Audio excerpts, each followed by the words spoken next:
धरती माता जी रखत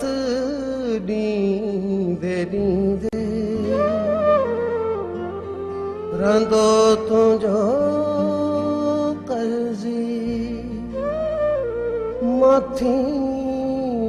दो वञा थो।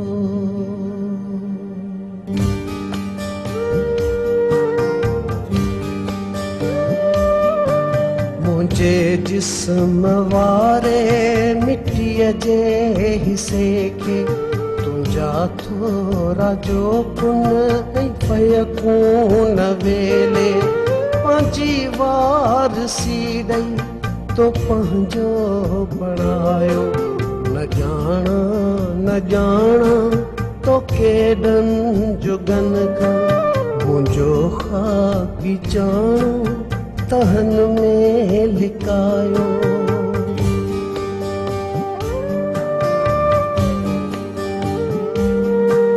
मुंहिंजी ॾात ऐं ज़ात जो तानी पेटो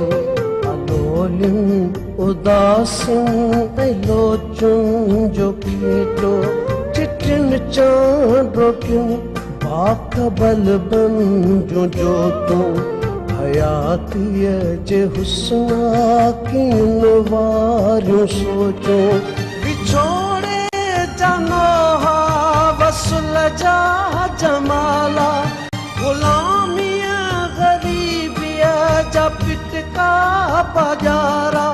तासारनि चपन कान सिंधुअ जी धारा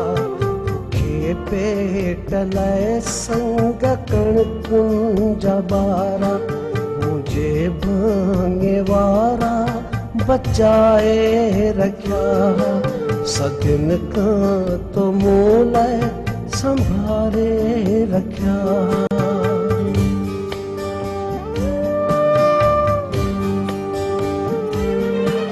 मञा थो त तुंहिंजा अखुट थोरा मगर तुंहिंजो तंहिंखां उत्तम थोरा जो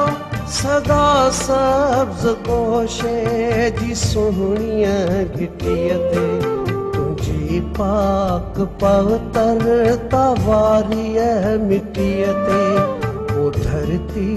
जेका सूंह सरती रहे थी सरती त मुंहिंजी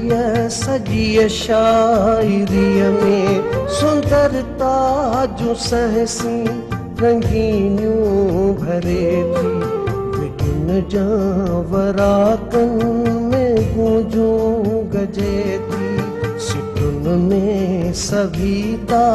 जूं सुर्खियूं भरे थी।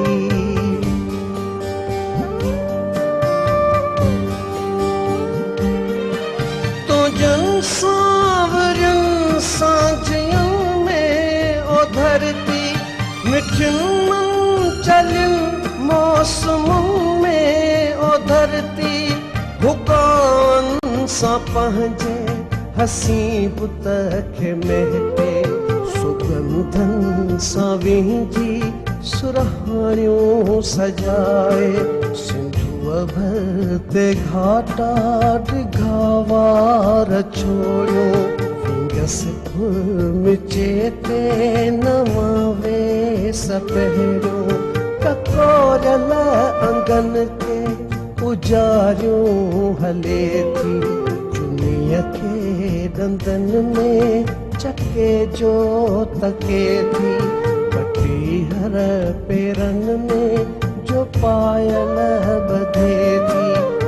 तो ते जॾहिं डेल वांगुर टिले थी तॾहिं मुंहिंजे अंदर जे पाताल में तूं ओ धरती वितर पोखियूं पाड़ूं हणी थी तूं अदराक ऐं एहतरामनि जो ज़्यादा ज़ोर साम्हूं में मेखूं जड़ी थी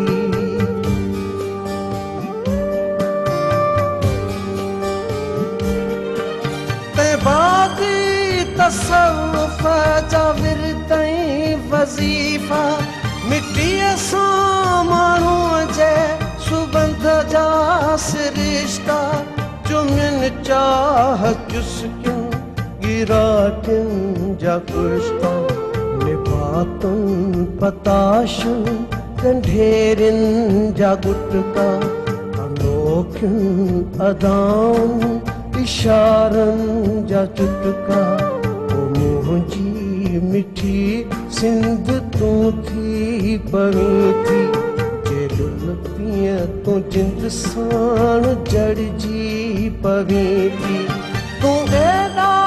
जो तुसां पाछूं अची थी पसाहनि सां गॾु प्यार पादो हॾीं थी तॾहिं मां त पंहिंजी सॼी शाइरीअ में पंहिंजी आप बीतीअ वारीअ डायरीअ में ॻाईंदो वॼाईंदो लिखंदो वतां थो ओ धरती मां तुंहिंजी रखत ॾींदे ॾींदे रंदो तुंहिंजो कर्ज़ी मां थींदो वञा थो हा ओ धरती मां तुंहिंजी रखत ॾींदे ॾींदे रंदो तुंहिंजो कर्ज़ी मां थींदो वञा थो।